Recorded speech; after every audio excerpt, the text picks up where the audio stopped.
Christ, Deacon. You've got a bloody nerve. Oh, no, I haven't. Oh, yes, you... Don't start that again.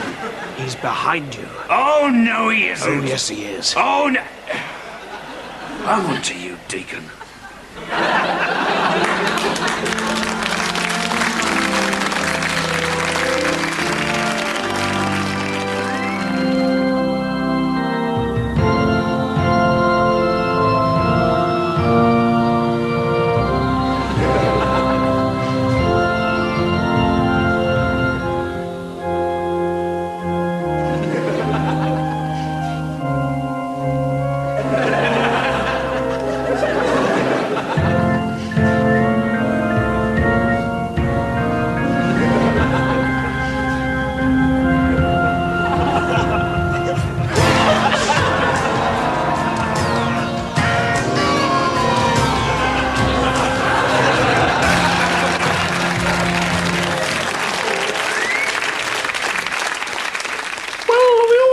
To start our own restaurant, and initially it was going to be one, like the big ones, name anyone you choose, really. But then we thought, well, those sorts of places, well, they're dreadfully impersonal, They're awful, heinous places. Horrible. At the end of the day, people want something a lot more simple, more honest, more shit. More shit. Well, we've made up our own rules as we go along, really. We've had to do everything for ourselves, haven't we? Done it all by ourselves. Yes, well, we don't have any men. No. We did have one once. Well, we did, but we just found it so deeply undermining. Yeah. No. He said everything we did was rubbish. No, but if you see, that's the conceit of the whole problem. You see, the question asked, at the point at which the trains meet, which is closest to Edinburgh? But you see, it's a trick question, right? Because although the one train's travelling faster than the other, and they're travelling in opposite directions, you see, at the point at which they meet, they're the same distance, both from Glasgow and from Edinburgh. Probably quite near Breach. Yes, exactly. Whoopee-doo, you've cracked it. Here's one for you, Johnson. A man stands on the north bank of a river. Now, the river flows due west at a speed of 5 miles an hour. The man climbs into a rowing boat and starts to row due south at a speed of 3 miles an hour. When he has reached halfway, he jettisons one of his oars and starts to row in a perfect circle at a speed of 2 miles an hour. Sorry, could I just recap? The river's 5. 5 miles an hour. 3 with 2 oars. 2 with 1 oar. After he has completed 2 full circles, he catches a crab and loses his other oar and his picnic basket, which is a shame. Can I stop you there?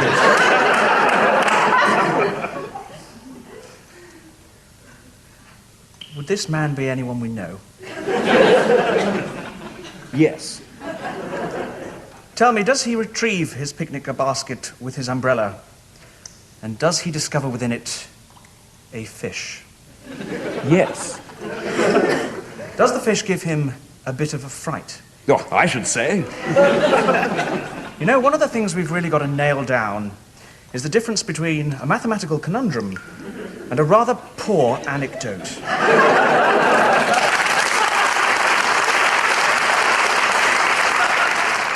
Little pots on the counter, didn't we, for charity? Yes, I think it was for local spastics or something. Horses or blind. Anyway, we put this pot on the counter and, we even put a notice up. We didn't stint. No. But people put their change in it and everything. Oh, we used yes. to take it to the bank. Oh, yes, but I think it was a lot of effort. Always behind that twat from the arcade. Oh, look, actually, I think we just came to realise it didn't give the hairiest arse.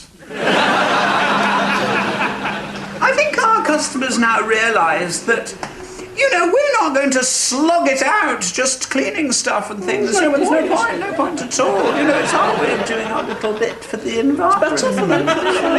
Say you've got a wooden spoon. You know, you wash that, you're taking a little bit of that spoon away every time, scraping it away until, you know, after 30 years there'll be no wooden spoons.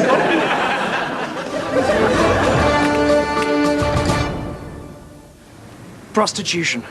To many it's a dirty word. To others, less fortunate, a way of life. There are now more prostitutes on the streets of our capital than I've had hot dinners. Many young women arrive here in London with the hope of a job, a home, a future. Sadly, they find themselves homeless, hooked on drugs, forced to walk the streets for money. This young waif arrived in London yesterday. For the last hour, I've been pimping her here quite openly in this notorious red light district, and no one is trying to stop me. Looking for a good time? Yes, I am. See anything you like? Yes, I do. She's very tasty. She's yours for money.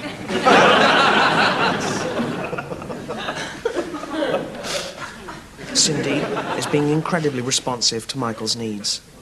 They've learned to talk to one another, being open about what they want, which is so important if they're going to learn to share the experience of a cheap, sordid encounter. But wait a minute. Who's this? Oh, go on. That's more than room service. Michael's now enjoying 2-on-1 action. And this sort of scene is typical of the depravity of the sex industry.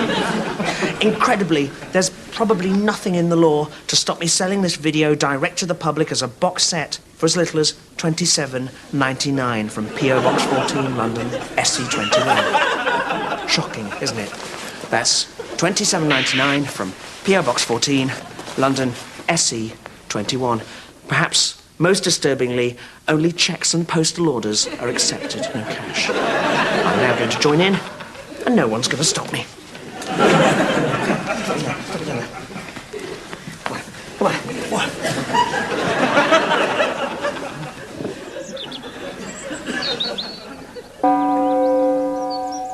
Life's gonna be different for Donnie Martin.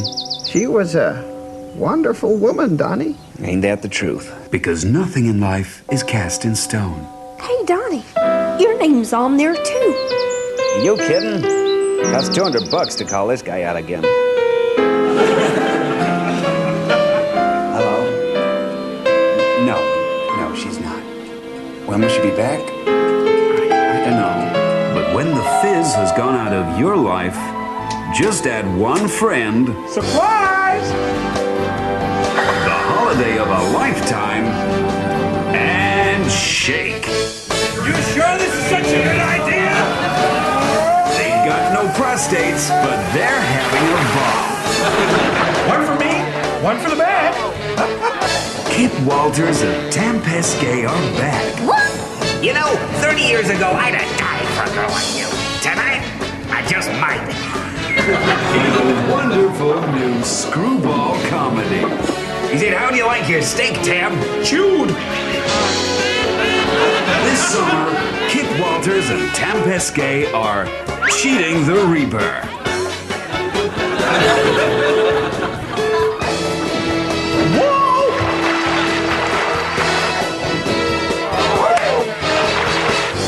What do you say, old buddy? Why don't we go get measured up right now? I had no idea you were gonna say that. Cheating the Reaper. Because there's nothing like a caper to beat the guy with the cape.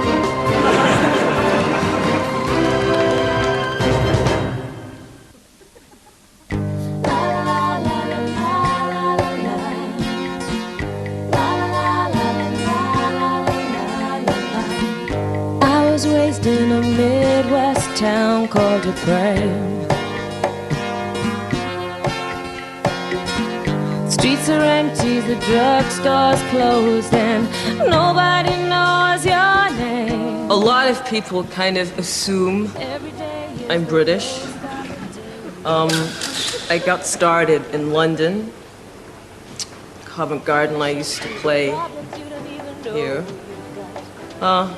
I think there's a lot of British in my music. And I guess, you know, my name, Sharon McLeod, is frightfully British, my dear. But that's okay. I'm just going to set up the headphones here for you. Bit of acoustic, bit of conga. Let me know if you need anything else. I mean, they learn soon enough, but Sharon McLeod isn't just me. It's all three of us.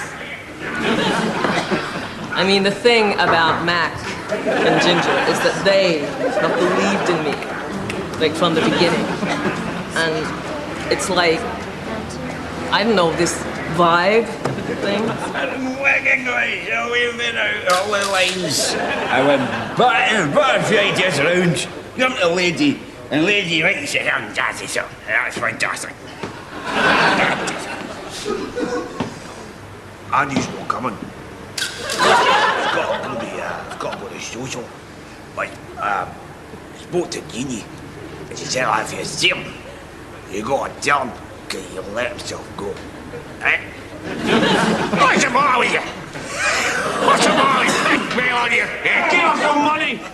Sorry, absolutely. You're right. Okay. Just sit yourself back in the tractor. Enjoy yourself. Have fun with it. One more time. Where are we going from now? We're going to go from the first chorus. Okay, let's roll. Push him in the heart. Yes. But oh, sweet reflection, when I thought that I'd seen all you had to give. So, we've got huge backing from MTV, and we've just got to crack Europe, really. I think if we start with France and then move on to Germany, because the actual logistics of getting the stage Overland are pretty prohibitive when you start looking at Northern Europe. He is lost in this wilderness, surviving on whiskey and cigarettes. But you'll never hear him complain, 'cause he's lived his whole life on the edge of depression.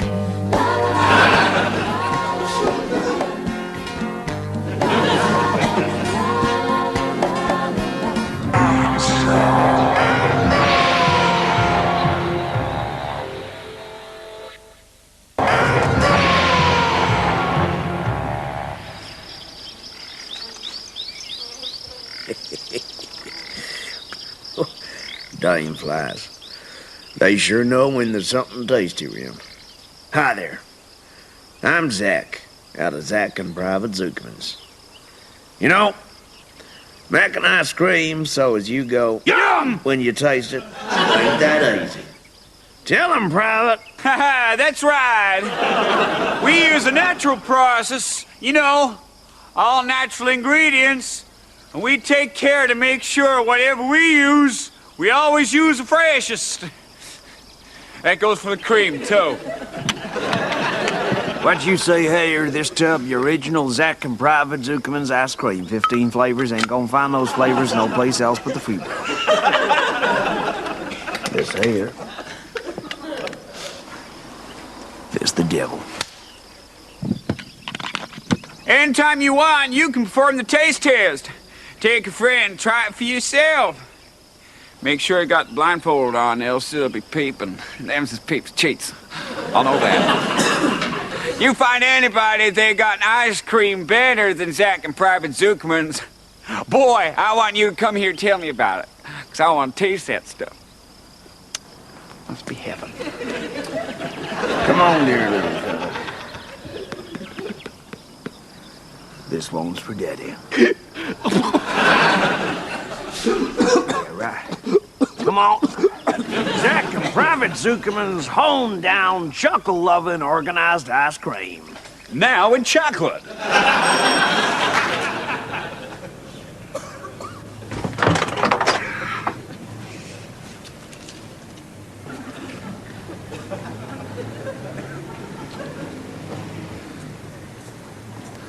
I said pizza. I said Mexican pizza. I'll take it, but I wish you lot would sort yourselves out. Come on. They made a wonderful record of the event, you know. Because they had a gentleman there in a photographic capacity. He took some wonderful pictures. The bride, the groom, bride and groom together. The bride with her family, the groom with his best man. He must have taken on over some 200 photographs. And to his credit, he never once let himself down by asking the bride to show a bit of leg. Or asking the bridesmaids to sit with the sun shining behind them. You know, he kept himself wonderfully in check. You'd have to look very carefully indeed at those photographs to find anything of an even mildly titillatory nature. In fact, I think this is the only one.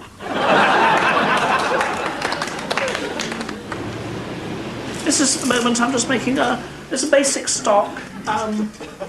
Or could be soup. Could be soup. It's just, you know, brown water really. Doesn't matter, it's not important. Like a lot of our things that we have here, it's quite an old recipe. It's one that I used to make when I was a little girl, in the garden.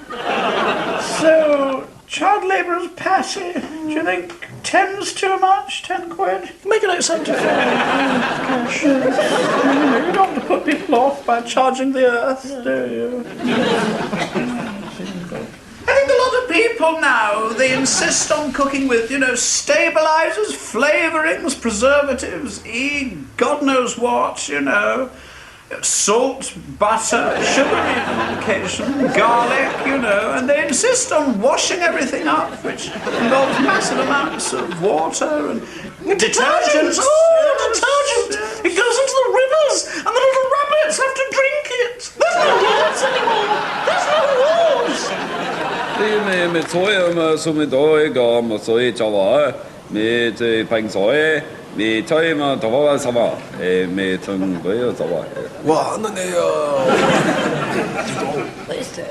Ouais, ça va, je vois. Ton air s'inquiète, mais ouais, coquin. Mais ça va. Non, ça va. C'est mieux, ouais.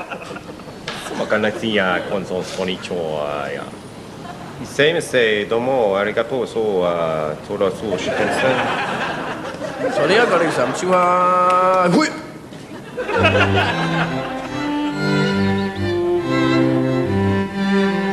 Cambridge University exists in a perpetual dilemma. Its prestige, if you like, is connected to its past, but its responsibility is very much to its present and indeed its future. Our unique challenges here at Michael House were falling admissions, a regular but increasingly insubstantial stipend from the university, and we recognized the need to make ourselves more attractive, if you like, to young people in the 1990s. Well, basically, this used to be a medieval dining hall. But it was also a bit sort of, you know, oldie worldy. We wanted something more typical, something with a bit more character, and yes, make it a bit more fun. Okay, good afternoon, everybody. Good afternoon. Okay, anyone here from Firkin College? That's a joke. Loads of you. Okay. Othello is a character whose inherent jealous nature is only a subtextual symptom of his driving ambition. True or false? No? Okay. Right. We'll have an easier one to get us going. Different play now. What light through yonder window broke? Yes, sir. Juliet. Juliet was the sun for a T-shirt, sir. Okay, and for more floating potatoes, sir.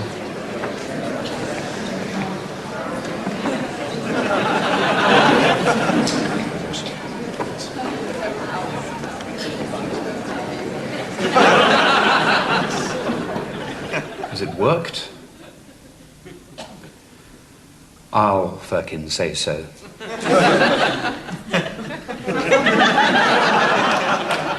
So basically, we're looking at a core group of you, me, Chris, Alex, Stephen, and Justin. An outer core group, David Walmsley, David Chesters, Andrea, Mark, Caroline, Sarah, probably Lyndon. And then, well, at the moment we're calling it a support group. Catherine, Alice, and Aidan. Yeah, sounds good. So basically it's the same company. Yeah. Without Tim. Without Tim.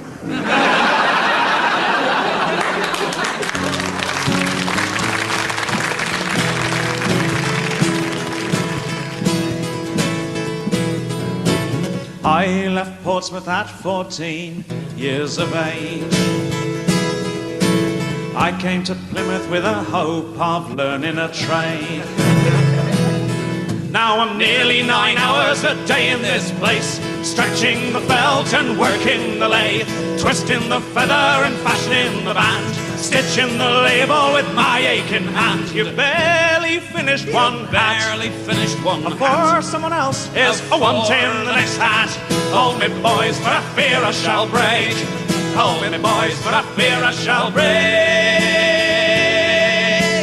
Let's raise a glass to the work of the hat makers.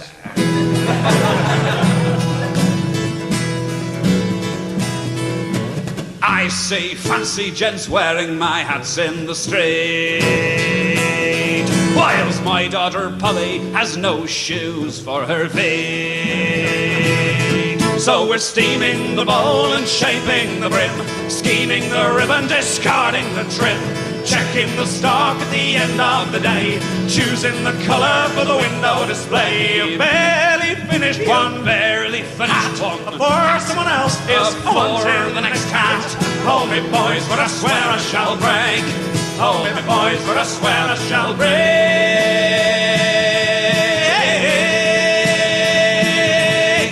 Let's raise a glass to the work of the hat makers. Won't you please raise a glass? Won't you please raise a glass? Won't you raise a glass for the hat makers? Won't you please raise a glass to the work of the hat makers? Cheers.